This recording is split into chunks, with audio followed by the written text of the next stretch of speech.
Welcome to FM study. आज हम लेके आए हैं फिजिक्स के पीवाईक्यूज। और करने का प्रोसेस क्या रहेगा हमारा, हम इसको टॉपिक वाइज करेंगे। और टॉपिक में भी सबसे पहले 11th के टॉपिक कवर करेंगे और उसके बाद हम टॉपिक कवर करेंगे 12th के टॉपिक्स। और जितने भी चैप्टर्स टॉपिक्स वाइज जो भी हमारे आएंगे प्रीवियस ईयर आज तक जितने भी आ चुके हैं, इंक्लूड 2006 तक 2026 तक, उन सभी को हम रिवाइज करेंगे। माध्यम हमारा हिंदी रहेगा और इंग्लिश का साथ में भी बाइलिंगुअल्स हम बोलते रहेंगे साथ में। चलिए बिना किसी टाइम वेस्ट के लेट्स स्टार्ट करते हैं क्वेश्चन नंबर 1 पर। सबसे फर्स्ट जो हमने टॉपिक पिक किया है वो डायमेंशन फॉर्मूला का पिक किया है हमने, जैसा कि आपको थंबनेल पे दिखाई दे गया होगा। डायमेंशन का मीन्स फर्स्ट चैप्टर जो इसको हम यूनिट एंड मेजरमेंट के नाम पे बुलाते हैं अपने। अब सबसे स्टार्ट जो होता है वो कैंडेला किसकी इकाई है। क्वेश्चन नंबर 1 आपको दिख गया होगा कि कैंडेला किसकी इकाई है।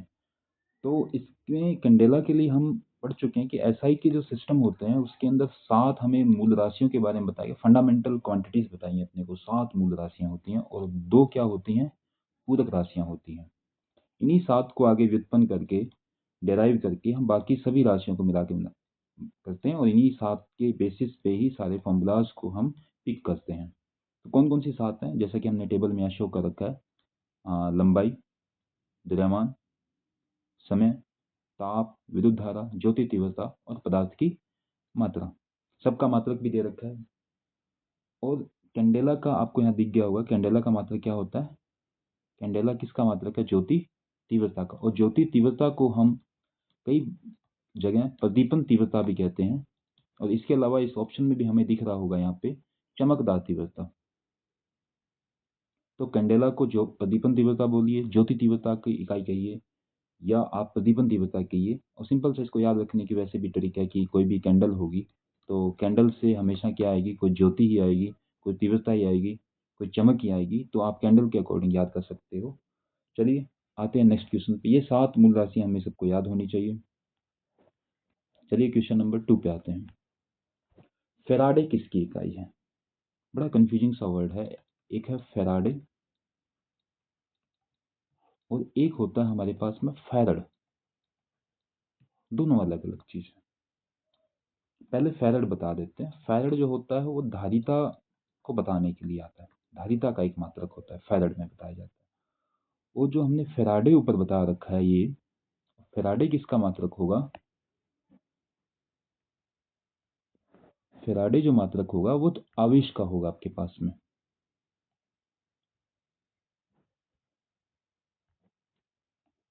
किसका आएगा, आवेश का आ जाएगा हमारे पास में। अब फेराडे आवेश का, तो आवेश को यहाँ ऑप्शन में देखो शुल्क दिया हुआ है, यहाँ पे देखिए आप। तो ये ऑप्शन हिंदी में जब ट्रांसलेट करते हैं तो उसमें शुल्क लिख दिया होगा, तो इसका हो जाएगा आवेश।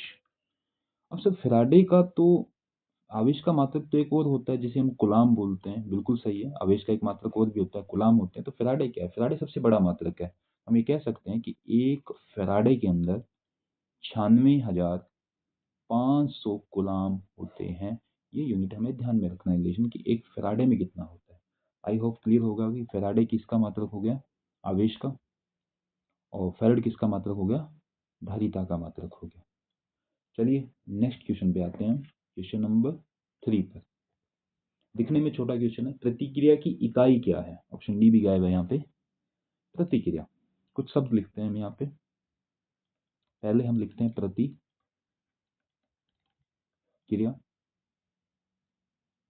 फिर एक लिखते हैं प्रतिघात, एक लिखते हैं हम प्रतिरोध, प्रतिरोध, प्रतिघात और प्रतिक्रिया। और आपने इसको 12th क्लास में एक चैप्टर आता है हमारा जो एसी का होता है, उसमें आप एक्सी, एक्सएल, एक्सएल का मतलब क्या होगा, प्रेरकीय प्रतिघात। एक्सी का मतलब क्या हो गया, धारितीय प्रतिघात। प्रतिघात एक तरीके से एक प्रतिरोध का काम करता है। किसका काम करता है, प्रतिरोध का काम करता है। तो प्रतिरोध का मात्रक क्या होता है, ओम। क्या होता है प्रतिरोध का मात्रक, ओम होता है। तो इसको अलग अलग नाम से बुलाया जा सकता है। प्रतिक्रिया के नाम से बुला सकते हैं, प्रतिघात के नाम से बुला सकते हैं, और प्रतिरोध के नाम से बुला सकते हैं। तो इसका जो ऑप्शन जो हो जाएगा आपके पास में, ऑप्शन ए हो जाएगा, ओम। चलिए नेक्स्ट क्वेश्चन पे आते हैं। जिसकी इकाई अन्य के समान नहीं है। हाँ, ये क्वेश्चन कई बार आते हैं। दो टाइप से क्वेश्चन आ सकते हैं। एक टाइप के बनता है कि ऐसे कौन से हैं जिनकी इकाई समान, या आप कह दो विमा समान हो। विमा समान होगी, इकाई भी समान होगी। एक क्वेश्चन इस टाइप से बनता है कि असमान हो, जैसे कि यहाँ ऑप्शन में दिखा रखा अपने को, असमान बीमा हो, इसमें अलग अलग बीमाएं हों। तो यहाँ हमसे जो क्वेश्चन पूछ रखा है वो पूछ रखा है कि जिसकी इकाई अन्य के समान नहीं है। यानी कहने का मतलब ये होगा इनमें से कोई तीन ऑप्शन जो होंगे उनकी एक ही मूल राशि होगी। तो नंबर 1 पे चलते हैं अपने, watt second, watt into second. Number second क्या दे रखा है अपने को, kilo watt over. Number third क्या दे रखा है अपने को, इलेक्ट्रॉन वोल्ट। ये जो तीनों की तीनों यूनिट हैं, ये एक ऊर्जा का ही हम रूपांतरण को इस तरीके से लिखते हैं। ऊर्जा को हम वाट सेकंड में, किलोवाट ओवर में या इलेक्ट्रॉन वोल्ट में लिखा जा सकता है। एक यूनिट हमारे पास बची जूल सेकंड। जूल इनटू में सेकंड, की ऊर्जा का मात्रक जूल होता है और इनटू में क्या आ गया, सेकंड। तो इसका मतलब ये जो होता है ऊर्जा का मात्रक नहीं है। तो ऑप्शन सही के तौर पर देखा जाए तो कौन सा ऑप्शन सही हो जाएगा, डी ऑप्शन सही हो जाएगा। इसके लिए मैंने आपके लिए कुछ विमाएं जो है समान, वो आपको समझा देता हूँ, जो वेरी इंपॉर्टेंट है। समान विमे वाली भौतिक राशियां देखिए जरा। सबसे पहले आते हैं M1 L2 व T-2 पे आते हैं। किस किस की भौतिक राशि, कार्य की, ऊर्जा की, बल आघूर्ण की, और आप इसको ऊर्जा के अलग अलग रूप कह सकते हो। गतिज ऊर्जा कह सकते हो, स्थिति ऊर्जा कह सकते हो, आंतरिक ऊर्जा कह सकते हो, ऊष्मा कह सकते हो, कोई भी ऊर्जा होगी। सभी ऊर्जाएं जो होंगी वो इसी का ही रूप होंगी। ऊर्जा कोई किसी प्रकार की, उसका जो उसकी जो विमा जो रहेगी वो यही रहेगी, और उसका जो मात्रक रहेगा वो हमेशा समान रहेगा। क्या रहेगा, जूल रहेगा। हालांकि अलग अलग नाम से बुलाते हैं, इलेक्ट्रॉन वोल्ट कह सकते हैं, किलोवाट ओवर कह सकते हैं हम इस चीज को। ऐसा ही मात्रक क्या होता है, जूल होता है। वहीं एक और विमा हमारे पास में है M1 L1 T-1। ये विमा किसकी हो सकती है, संवेग की, आवेग की। संवेग और आवेग दोनों की विमा सेम विमा होती है। और इसके अगर मात्रक की बात करें तो क्या होता है, केजी मीटर पर सेकंड। वहीं अगली विमा पे आते हैं M1 T-1 और T-L-1 और T-2। किसकी विमा होगी, दाब की, प्रतिबल की, और प्रत्यास्थता गुणांक जिसको हम ई से लिखते हैं। और प्रतिबल और दाब, दाब एकांक क्षेत्रफल पे लगता है और प्रतिबल भी एकांक क्षेत्रफल पे लगता है। तो इसका ऐसा ही मात्रक क्या होता है, पास्कल होता है। वहीं आते हैं M1 L1 T-2, यानी बल का, भार भी एक बल का प्रकार है। तनाव, तनाव बल, तनाव बल जो होगा वही बल का प्रकार है। इसका ऐसा ही मात्रक क्या होता है, न्यूटन होता है। वहीं एक M1 L2 T-1 कोणीय संवेग या प्लांक का स्थिरांक जिसको हम एच से लिखते हैं। इसकी जो वैल्यू होती है प्लांक की स्थिरांक की होती है 6.64 इंटू 10 की घात माइनस का 34 जूल सेकंड। इसको अच्छे से याद रखेंगे, प्लांक कांस्टेंट की वैल्यू। वहीं डायमेंशनलेस की बात करें, जो M0 L0 है, T0 अपने पास में, विद्युत आवेश, कोणीय विस्थापन, तनाव, अपेक्षित घनत्व, और इसका किसी भी प्रकार की क्योंकि बीमा नहीं होती, क्योंकि घनत्व हो गया, अपेक्षित घनत्व हो गया, किसी घनत्व से तुलना करेंगे हम। विद्युत का आवेश हो गया, विद्युत आवेश कहना यहाँ पे गलत है, कोणीय विस्थापन सही है, यहाँ पे कोणीय विस्थापन सही है, अपेक्षित घनत्व सही है। और जो कोई भी अनुपात हम लेंगे, या त्रिकोणमितीय अनुपात ले लिया, कोई भी अनुपात ले लिया, तो वो हमेशा बीमाहीन राशि होती है। होप सो आप इस पेज को अच्छे से आप नोट कर लो कि इनकी बीमाएं समान होती हैं और इनकी बीमाएं, क्योंकि ऑप्शन में छांटने में दिक्कत नहीं आएगी हमें। चलिए आगे नेक्स्ट क्वेश्चन पे आते हैं। प्रस्थ तनाव की इकाई है, प्रस्थ तनाव, सरफेस टेंशन। नाम से पता है किसी सरफेस पे टेंशन आई, जैसे कि पानी का बुलबुला बन गया है। अब यहाँ पे पानी का जो बुलबुला बन गया तो इसकी लंबाई के सापेक्ष, लंबाई के सापेक्ष क्या लगाएगा, कोई बल लगाएगा, तब जाके एक लेयर बन जाएगी, सरफेस, एक पृष्ठ बन जाएगा। तो पृष्ठ तनाव क्या होता है, यानी एकांक लंबाई में लगाया गया बल क्या कहलाता है हमारे पास में, फर्स्ट तनाव कहलाता है। तो एकांक लंबाई बल को हम किससे लिखते हैं, न्यूटन से, और लंबाई को मीटर से, और इसी को हम क्या लिख सकते हैं, न्यूटन मीटर की पावर -1। तो ऑप्शन नंबर हमारे पास ए सही आंसर आएगा। चलिए क्वेश्चन नंबर 2 पे चलते हैं, नेक्स्ट पे चलते हैं, सॉरी। रिक्त स्थान की विद्युतशीलता की इकाई है। यहाँ पे आपको ये दे रखा है, ये गलत है, इसको फाई नोट से नहीं लिखते, इसको लिखा जाता है एप्साइन नोट से लिखा जाता है। विद्युतशीलता, देखिए विद्युतशीलता क्या है कि गुलाम ने क्या कहा था कि एक पॉइंट है, पॉइंट चार्ज है Q1 और एक पॉइंट चार्ज है Q2, और इसके बीच में डिस्टेंस कितनी है, R है। तो यहाँ इसके बीच में किसी प्रकार का एक फोर्स अप्लाई होता है, या तो वो आकर्षण हो सकता है, और या वो कैसा हो सकता है, प्रतिकर्षण बल हो सकता है, दोनों में से कोई भी प्रकार का बल हो सकता है। तो इसी बेसिस पे गुलाम ने क्या कहा कि फोर्स जो होता है वो इक्वल होता है 1/4 पाई एप्सिलॉन नॉट, और एप्सिलॉन नॉट क्या है यहाँ पे, निर्वात की विद्युतशीलता, और Q1 Q2 upon R square. हमें जो इकाई जो पूछी है किसकी पूछी है, एप्सिलॉन नॉट की। एप्सिलॉन नॉट किसके इक्वल आ जाएगा, 1/4 pi F Q1 Q2 upon R square. हम इजिली नोट कर लेंगे यहाँ पे। तो Q1 Q2 क्या हो जाएगा, गुलाम का स्क्वायर, फोर्स का क्या होगा, न्यूटन, और डिस्टेंस का क्या हो जाएगा आपके पास, मीटर का स्क्वायर। तो एग्जैक्टली ऑप्शन नंबर आप सी पे देखोगे आप, coulomb square newton metre square exact answer आएगा। कुछ वैल्यू जो है एप्साइन नोट जो है, इसकी जो वैल्यू होती है 8.854 इंटू 10 की पावर -12। आगे यूनिट क्या हमने अभी जस्ट निकाली हमने, कूलम्ब स्क्वायर पर न्यूटन मीटर स्क्वायर, ये निर्वात की विद्युतशीलता होती है। चलिए इसी को थोड़ा और डिटेल पढ़ते हैं। ये तो विद्युत की शीलता होगी, चुंबक की भी तो शीलता होती होगी सर। तो सभी कांस्टेंट की ज़्यादातर नीट के एग्जाम में कांस्टेंट्स की वैल्यू को मर्ज करके पूछते हैं, या डायरेक्टली क्वेश्चन जैसे अभी यहाँ पे पूछ लिया था, डायमेंशन फॉर्मूला भी पूछा जा सकता है और ऐसा ही मात्रक भी पूछा जा सकता है। तो इसलिए मैंने एक आपको पेज पे, एक ही पेज पे सारी इंक्लूड करके दे दी। फिर सबसे पहले आते हैं गुरुत्वीय नियतांक पे आते हैं जिसे हम जी से डिनोट करते हैं। इसका डायमेंशन फॉर्मूला लिखा हुआ है m1 L³ T-2, और इसका ऐसा ही मात्रा क्या होता है, न्यूटन मीटर स्क्वायर केजी का स्क्वायर। थोड़ा बोरिंग टॉपिक हो सकता है ये, बट इसमें लर्निंग प्रोसेस ज़्यादा है। इसमें 3 क्वेश्चंस अगर देखा जाए कि नीट के प्रीवियस में 2 से 3 क्वेश्चंस का रेशियो रहता है, ऑलमोस्ट 8 to 12 नंबर्स आ गया, 8 से 12 नंबर तक के मैटर इस टॉपिक से आता है, यूनिट एंड डायमेंशंस में से।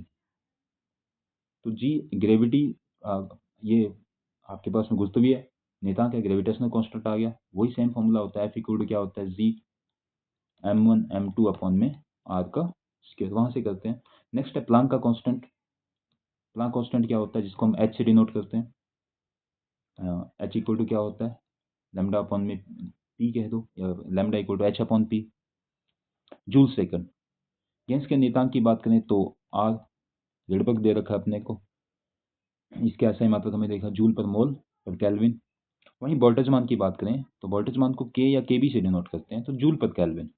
यानी कोई भी एनर्जी जो होगी और उसमें किसी टेम्परेचर से डिवाइड कर दोगे तो वोल्टेज मान कांस्टेंट आ जाएगा।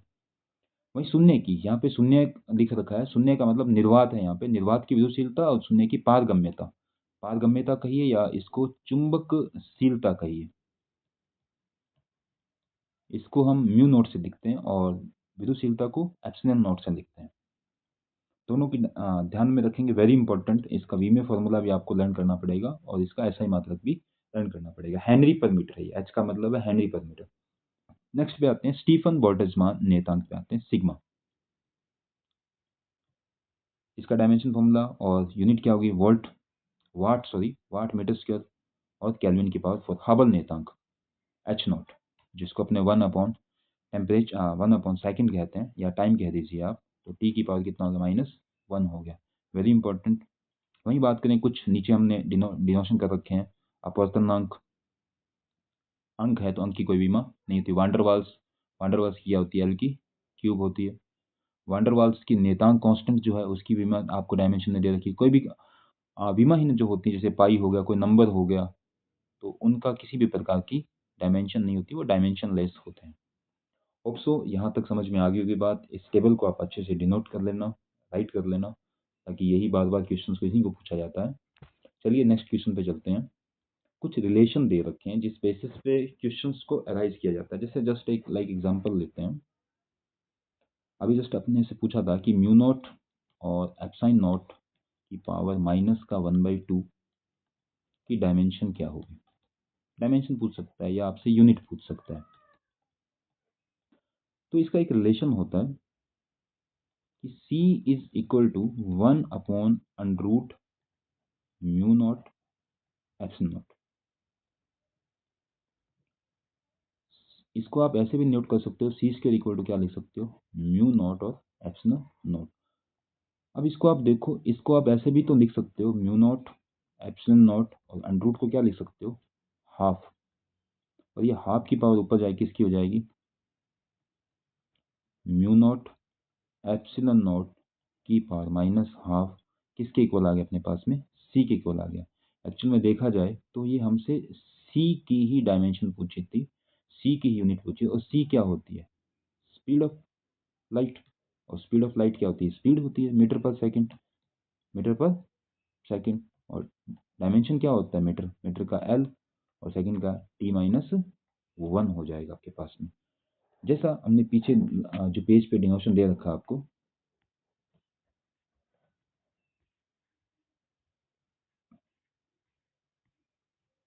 ये रिलेशन आपको दे रखे हैं हमने, यहाँ आप अच्छे से देखिए। सबसे पहले प्रकाश का वेग, मान कितना, 299, और इसको हम नॉर्मली न्यूमेरिकली क्या काम है, 3 × 10⁸ काम में लेते हैं। मीटर पर सेकंड स्पीड है, वेलोसिटी है, सेम ही आएगा, मीटर पर सेकंड आएगा, LT-1। वहीं आगे देखो शून्य की विदुशीलता, या इसको निर्वात की विदुशीलता बोलिए आप, फ्री स्पेस में वैल्यू एप्सिलॉन नॉट की अभी जस्ट थोड़ी देर पहले बताया 8.854 × 10⁻⁴। डायमेंशन फॉर्मूला अच्छे से लर्न करना आपको। नेक्स्ट देखिए आप यहाँ पे शून्य की पारगम्यता, परमिटिविटी, या इसको चुंबकशीलता भी कहते हैं, चुंबकशीलता भी कहा जाता है इसका एप्सिलॉन नॉट की। इसकी वैल्यू क्या होती है, 4π × 10⁻⁷।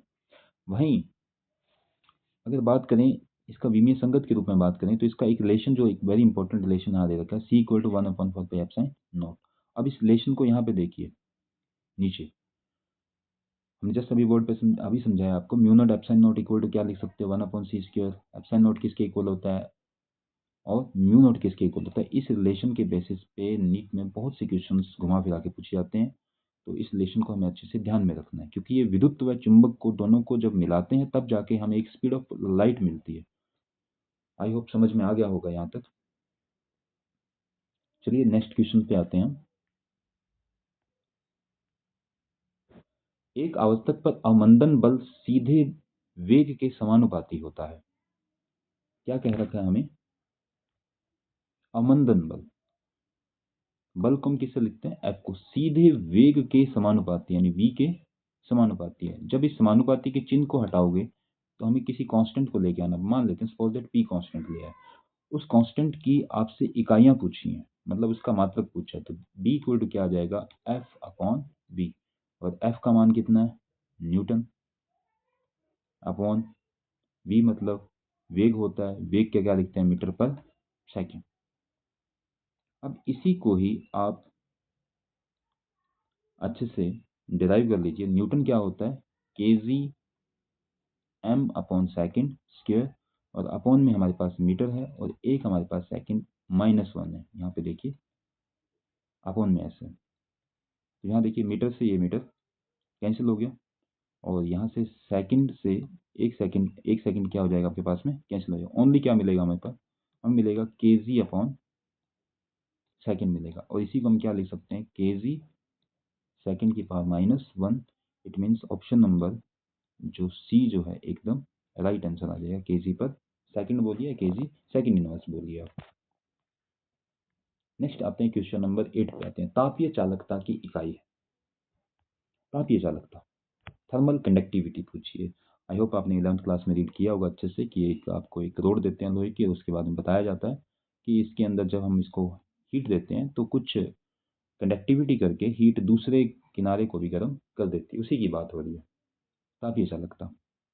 तो तापीय चालकता किसी हीट की यानी ऊष्मा की दर जो होती है वो किसके बराबर होती है, के, यानी तापीय चालकता को के से लिखते हैं, ए डेल टी अपॉन डी। तो आपसे क्या पूछा है, आपसे पूछा है के की वैल्यू पूछी है, तो के इक्वल टू क्या आ जाएगा, के इक्वल टू आ जाएगा क्यू अपॉन टी इंटू में डी अपॉन में के और डेल टी। इसी को आगे डिराइव कर लेते हैं हम, क्यू अपॉन में टी ये होता है वाट, एनर्जी पर यूनिट वाट ही होगा, एक पावर की बात हो रही है आपके पास में, इनटू डिस्टेंस को मीटर, के टेम्परेचर को हम किससे, यूनिट क्या होती है इसकी, केल्विन। सॉरी यहाँ पे के लिख दिया मैंने, डबल लिख दिया यहाँ पे। और टाइम की क्या होती है आपकी, टाइम की क्या होती है आपके पास में, टाइम की जगह यहाँ पे डी आएगा। Just 1 second. First of all normally derive करते हैं, Q upon T is directly proportional to किसके होता है, A del T upon D. जब इस प्रोपोर्शनल के सिंबल को हटाते हैं, क्यू का मतलब हीट है, हीट में तो एक के मिलता है अपने को, क्या क्या मिलता है, तापीय चालक, और ए डेल टी अपॉन में डी, क्यू अपॉन में टी, क्यू अपॉन टी को क्या यूनिट क्या होती है इसकी, वाट। के की यूनिट हमसे पूछी, हम निकालेंगे इसकी यूनिट, ए क्या होता है मीटर स्क्वायर, डेल टी मतलब टेम्परेचर, टेम्परेचर की यूनिट क्या होती है केल्विन, और डी की क्या होती है मीटर, मीटर से ये मीटर कैंसिल, तो हमें क्या निकालना है इसके तापीय चालकता यूनिट में, तो के इक्वल टू क्या आ जाएगा, वाट पर मीटर केल्विन आएगा। इसी को आप ऐसे लिख सकते हो, वाट मीटर की पावर -1 और केल्विन की पावर -1। ऑप्शन नंबर ए जो होता है ये आपको यहाँ दिखाई दे रहा है। चलिए नेक्स्ट क्वेश्चन पे आते हैं हम, क्वेश्चन नंबर 9 पर आते हैं। अब त्रुटियों की ओर बढ़ते हैं। यहाँ एक टॉपिक बड़ा इंटरेस्टिंग सा टॉपिक, बड़ा इजी सा टॉपिक है, त्रुटियाँ, एरर। एरर का एक कॉन्सेप्ट थोड़ा सा ध्यान में रखना आपको, कि एरर जो आएगा वो आपके किसी वॉल्यूम में, किसी एरिया में, किसी सरफेस में, किसी लेंथ में आएगा, तो परसेंटेज बेसिस पे होगा। जैसे डेल वी, पहले वी था तो उसमें चेंज कितना आ गया, डेल वी आ गया।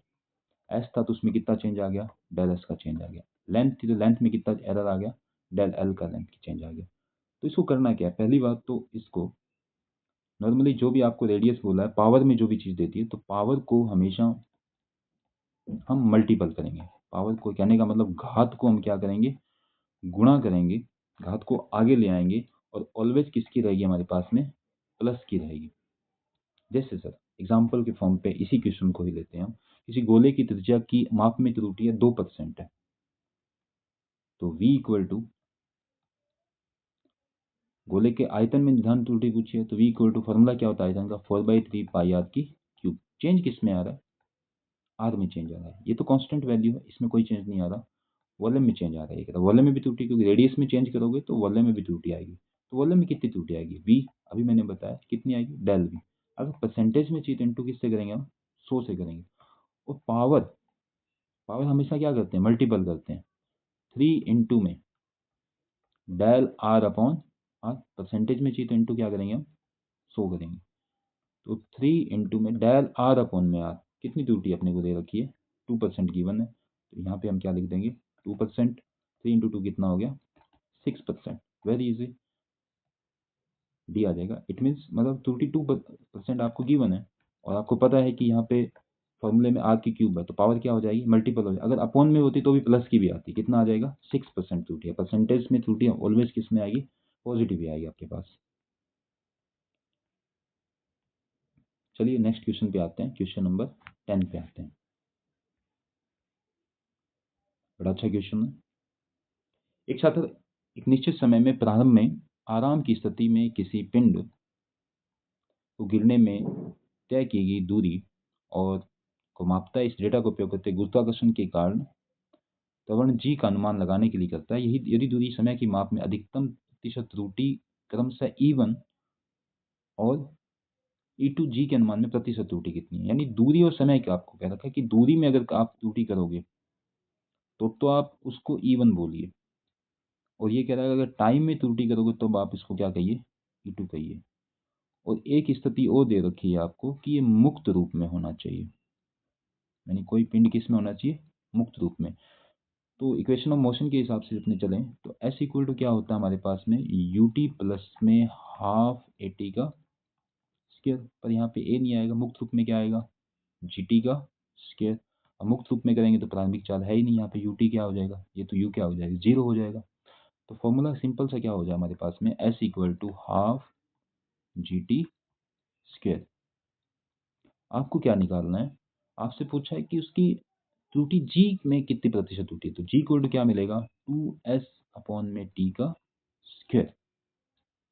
चलिए त्रुटि का फॉर्मेट पे आते हैं, डेल जी अपॉन में जी, इसमें इतनी त्रुटि आएगी, टू एक कांस्टेंट नंबर है, डेल एस अपॉन में एस कितनी त्रुटि नहीं पता, एक ही है, एक ही है त्रुटि, कुछ भी मल्टी पावर नहीं है, इसकी पावर कितनी है एक है। वहीं डेल टी अपॉन में टी कितनी त्रुटि इसमें टू त्रुटि है। कैसे, क्योंकि इसकी पावर कितनी दे रखी है आपके पास में, यहाँ पे टू गिवन है अपने पास में। तो डेल एस अपॉन में एस, डेल एस अपॉन में एस किस कौन सी त्रुटि है इवन, हम इसको क्या लिख रहे हैं इवन। और डेल टी अपॉन टाइम की त्रुटि का हम क्या बोल रहे हैं ई टू, इन टू में टू। सब आप अब कहोगे सर कि इसमें तो टी प्लस के टू ऊपर जाएगा तो टी माइनस के टू हो जाएगा, नो, पावर जो होती है ऑलवेज किस में लेनी है आपको, पॉजिटिव ही लेनी है त्रुटि के केस में, तो इसलिए हमारे पास में रिलेशन जो बनेगा ई वन प्लस में टू ई टू बन जाएगा। तो इसका ऑप्शन नंबर बी एकदम सही आंसर आ जाएगा। होप सो यहाँ तक क्लास में समझ में आएगी, आगे बचे क्वेश्चन हम नेक्स्ट पार्ट में करेंगे। Thank you so much.